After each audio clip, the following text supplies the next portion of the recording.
रात के 10 बज चुके थे। चारों तरफ अंधेरा छाया हुआ था। आसमान में चांद भी आज बादलों के पीछे छिपा हुआ था, मानो किसी अनहोनी की आहट सुनकर वह भी डर गया हो। स्कूल के 12वीं क्लास के छात्रों का एक ग्रुप अपने टीचर मिस्टर शर्मा और कुछ अन्य स्टाफ के साथ एक पुराने पहाड़ी इलाके में स्कूल ट्रिप पर गया था। यह इलाका इतना सुनसान था कि आसपास के गांव वाले भी वहां जाने से डरते थे। यह बात बच्चों को पहले ही पता चल गई थी, लेकिन उनकी जिज्ञासा ने उन्हें वहां जाने से नहीं रोका। बस ने उन्हें पहाड़ी इलाके के करीब छोड़ दिया, जहां से पैदल चलकर वे एक पुराने हॉस्टल तक पहुंचे। यह हॉस्टल करीब 50 साल पुराना था और लंबे समय से बंद पड़ा था। इसे विशेष रूप से इस ट्रिप के लिए तैयार किया गया था। वहां पहुंचते ही बच्चों को एक अजीब सा माहौल महसूस हुआ। चारों ओर बिखरे सूखे पत्ते, टूटे हुए पेड़ और एक अजीब सी बदबू माहौल को और भी भयानक बना रहे थे। सबसे पहले टीचर्स ने बच्चों को उनके कमरे बांट दिए। हर कमरे में 2 या 3 बच्चे थे। बच्चे थके हुए थे, इसलिए उन्होंने अपना सामान रखा और खाने के लिए डाइनिंग हॉल की तरफ चल दिए। डाइनिंग हॉल भी बहुत बड़ा था, लेकिन उसकी दीवारों पर लगे पुराने चित्र और टूटी हुई खिड़कियां देखकर बच्चों को डरावना एहसास हुआ। खाना खत्म करने के बाद सबने सोने का फैसला किया, लेकिन कुछ बच्चे, खासकर राहुल, कबीर और तनुज, इस पुराने हॉस्टल को और ज्यादा एक्सप्लोर करना चाहते थे। तीनों दोस्तों ने सोचा कि क्यों ना हॉस्टल के चारों ओर घूम कर देखा जाए। वे धीरे से अपने कमरे से बाहर निकले और अंधेरे में टॉर्च जलाकर आगे बढ़ने लगे। हॉस्टल के पिछले हिस्से में एक पुराना कुआं था, जिसे देखते ही राहुल ने मजाक में कहा, क्या पता यहां कोई चुड़ैल रहती हो। तनुज और कबीर ने हंसते हुए उसकी बात को अनसुना कर दिया। तभी अचानक कुएं से किसी के रोने की आवाज आने लगी। तीनों सहम गए और चुपचाप खड़े होकर सुनने लगे। आवाज बहुत धीमी थी, लेकिन ऐसा लग रहा था जैसे कोई महिला मदद मांग रही हो। क्या ये हमारी ही टॉर्च की रोशनी से डरकर आवाजें दे रही हैं? राहुल ने हिम्मत जुटाकर कहा, लेकिन कबीर और तनुज ने उसे तुरंत चुप करवा दिया। आवाज और तेज हो रही थी और अचानक कुएं के पास की जमीन हिलने लगी। तीनों डर कर पीछे हट गए। तभी अचानक कुएं से सफेद साड़ी में एक महिला बाहर निकली। उसका चेहरा दिख नहीं रहा था, लेकिन उसकी आंखों की जगह गहरे काले गड्ढे थे। राहुल ने डरते हुए कहा, भागो! तीनों वहां से दौड़ते हुए वापस हॉस्टल के अंदर आ गए और अपने कमरे में छिप गए। उनकी सांसें तेज चल रही थीं और वे यह सोचने की कोशिश कर रहे थे कि आखिर जो उन्होंने देखा वह सच था या उनका भ्रम। लेकिन यह घटना सिर्फ शुरुआत थी। उस रात लगभग हर कमरे में कुछ न कुछ अजीब घटनाएं हुईं। किसी के दरवाजे अपने आप खुल रहे थे, तो किसी के कमरे में अचानक खिड़की से ठंडी हवा के झोंके आ रहे थे। एक लड़की ने बताया कि उसने अपने कमरे के शीशे में किसी परछाई को देखा, जबकि वहां कोई नहीं था। टीचर मिस्टर शर्मा ने सबको शांत रहने को कहा और बच्चों को एक ही हॉल में इकट्ठा कर लिया। लेकिन हॉल में पहुंचने के बाद भी डरावनी घटनाएं बंद नहीं हुईं। अचानक हॉल की लाइट्स बंद हो गईं और चारों ओर अंधेरा छा गया। तभी एक भारी आवाज गूंजने लगी, तुम सबने यहां आकर बहुत बड़ी गलती की है। यह जगह तुम्हारे लिए नहीं है। सब डर के मारे चीखने लगे। कुछ बच्चे रोने लगे और कुछ चुपचाप खड़े रहे। मिस्टर शर्मा ने हिम्मत दिखाने की कोशिश की और कहा, जो भी है सामने आओ। तभी एक पुरानी खिड़की से सफेद कपड़े में लिपटा हुआ कोई चीज अंदर आ गई। उसकी आंखें खून की तरह लाल थीं और उसका चेहरा इतना भयानक था कि सबने अपनी आंखें बंद कर लीं। यह रात जैसे खत्म होने का नाम ही नहीं ले रही थी। बच्चे और टीचर मिलकर प्रार्थना करने लगे। तभी बाहर जोरदार आवाज के साथ बिजली कड़की और अचानक खिड़की के बाहर खड़े कई परछाइयां नजर आने लगीं। सबके चेहरे डर से सफेद पड़ गए थे। सुबह होते होते बच्चों ने देखा कि हॉस्टल के चारों ओर कई पुराने कब्रें हैं और उन पर अजीब अजीब नाम लिखे हुए हैं। मिस्टर शर्मा ने तुरंत बच्चों को वहां से निकालने का फैसला किया। सभी डर और घबराहट के साथ बस की तरफ बढ़े। बस में बैठते ही सबने राहत की सांस ली, लेकिन जैसे ही बस ने हॉस्टल से कुछ दूरी तय की, पीछे से एक आवाज आई, तुम सबको फिर आना होगा।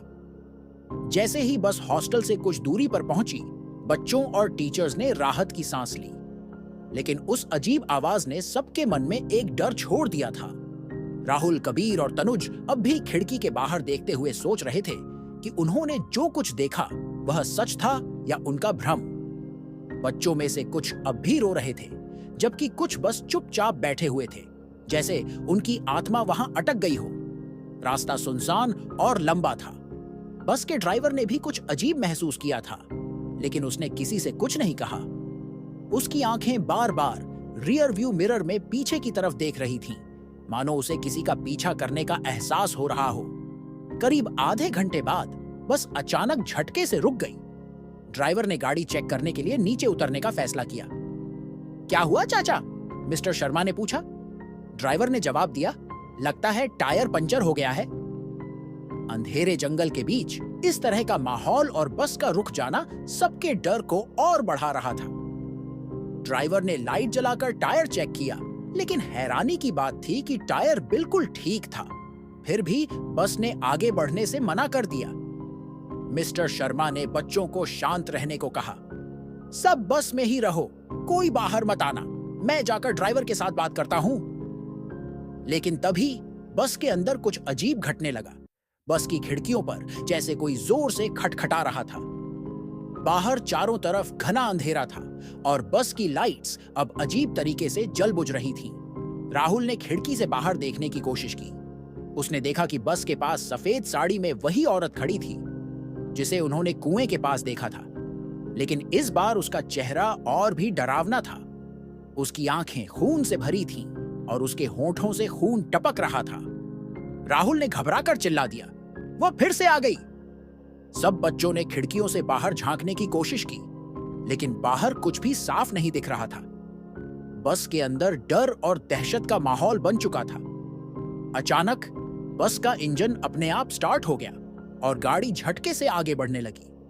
लेकिन हैरानी की बात थी कि ड्राइवर अब भी नीचे था। बच्चों ने डर के मारे एक दूसरे का हाथ पकड़ लिया। बस धीरे धीरे तेज होती जा रही थी और उसकी रफ्तार इतनी बढ़ गई कि सब चीखने लगे। मिस्टर शर्मा ने जोर से चिल्लाते हुए कहा, सब शांत रहो, कुछ भी हो, बस अपनी सीट से मत उठो। लेकिन उनकी आवाज भी बच्चों की चीखों के बीच दब गई। कुछ ही मिनटों में बस एक सुनसान इलाके में रुक गई। सबने देखा कि चारों ओर सिर्फ घना जंगल था। वहां किसी भी इंसान का कोई निशान नहीं था। मिस्टर शर्मा और बाकी स्टाफ ने बच्चों को शांत करने की कोशिश की, लेकिन यह साफ था कि कोई अनजानी ताकत उन्हें यहां खींच लाई थी। तभी बस का दरवाजा अपने आप खुल गया। सबने दरवाजे की तरफ देखा। बाहर कोई नहीं था, लेकिन एक ठंडी हवा का झोंका बस के अंदर आया। ऐसा लग रहा था जैसे कोई अदृश्य शक्ति सबको बाहर आने के लिए मजबूर कर रही हो। एक एक करके बच्चे और टीचर्स डरते डरते बस से बाहर निकले। जंगल में अजीब सी चुप्पी थी, लेकिन बीच बीच में किसी के हंसने और रोने की आवाजें सुनाई दे रही थीं। यह आवाजें बहुत धीमी थीं, लेकिन इतनी डरावनी थीं कि सबके रोंगटे खड़े हो गए। राहुल ने कबीर और तनुज की तरफ देखा। अब क्या करे? यहां से निकलने का कोई रास्ता तो नहीं दिख रहा, उसने घबराते हुए कहा। तभी तनुज ने दूर एक पुरानी हवेली की ओर इशारा किया। देखो, वहां रोशनी है, शायद कोई हमारी मदद कर सके। मिस्टर शर्मा ने बच्चों को एकजुट रखा और सभी ने हवेली की तरफ चलने का फैसला किया। जैसे जैसे वे हवेली के करीब पहुंचे, उनकी दिल की धड़कनें तेज होती गईं। हवेली बहुत पुरानी थी और उसकी दीवारें काले रंग से ढकी हुई थीं। ऐसा लग रहा था जैसे यह जगह सालों से बंद पड़ी हो। हवेली का मुख्य दरवाजा अपने आप खुल गया। अंदर अंधेरा था, लेकिन हल्की हल्की लाल रोशनी हर कोने से झांक रही थी। सबने डरते डरते अंदर कदम रखा। अंदर का नजारा और भी डरावना था। दीवारों पर अजीब अजीब चित्र बने हुए थे, जिनमें लोग दर्द और यातना में दिख रहे थे। तभी हवेली के अंदर एक भारी आवाज गूंजी, तुम सबको यहां नहीं आना चाहिए था। अब तुम सब मेरे खेल का हिस्सा हो। यह सुनकर सबके पैरों तले जमीन खिसक गई। बच्चे और टीचर्स इधर उधर भागने की कोशिश करने लगे, लेकिन हवेली का दरवाजा बंद हो चुका था। चारों ओर से अजीब परछाइयां निकलने लगीं। किसी का चेहरा नहीं था, लेकिन उनके हाथ लंबे और नुकीले थे। राहुल, कबीर और तनुज ने एक कोने में छिपने की कोशिश की, लेकिन एक परछाई उनके पास आ गई। उसने राहुल का हाथ पकड़ लिया। मुझे छोड़ दो, राहुल ने चिल्लाते हुए कहा, लेकिन परछाई ने उसे उठाकर दीवार पर पटक दिया। राहुल बेहोश हो गया। मिस्टर शर्मा ने साहस दिखाने की कोशिश की। उन्होंने चिल्लाकर कहा, तुम्हें जो चाहिए ले लो, लेकिन बच्चों को छोड़ दो। तभी वह भारी आवाज फिर से गूंजी, तुम्हें यहां आने की सजा मिलनी ही थी। यह जगह मेरी है और जो यहां आता है वह कभी वापस नहीं जाता। लेकिन तभी हवेली के बीचों बीच एक पुरानी घड़ी गिर गई। घड़ी के गिरते ही सब कुछ रुक गया। परछाइयां गायब हो गईं और हवेली का दरवाजा खुल गया। मिस्टर शर्मा ने बेहोश राहुल को उठाया और बच्चों को तुरंत बाहर ले गए। जैसे ही सब बाहर निकले, उन्होंने देखा कि बस वापस उसी जगह खड़ी थी और ड्राइवर अंदर बैठा हुआ था। बच्चों और टीचर्स ने बिना समय बर्बाद किए बस में बैठने का फैसला किया। इस बार बस ने बिना किसी रुकावट के चलना शुरू कर दिया। जब सबने पीछे मुड़कर देखा तो वह हवेली गायब हो चुकी थी, लेकिन जंगल में अब भी एक धीमी हंसी की आवाज आ रही थी, जो धीरे धीरे उनके कानों से दूर होती गई। यह घटना कभी किसी ने किसी को नहीं बताई, लेकिन हर किसी के मन में वह डर हमेशा के लिए बस गया। अगर यह वीडियो अच्छा लगा हो तो लाइक करें, अपने दोस्तों के साथ शेयर करें और ऐसे ही वीडियो के लिए चैनल को सब्सक्राइब करें। धन्यवाद।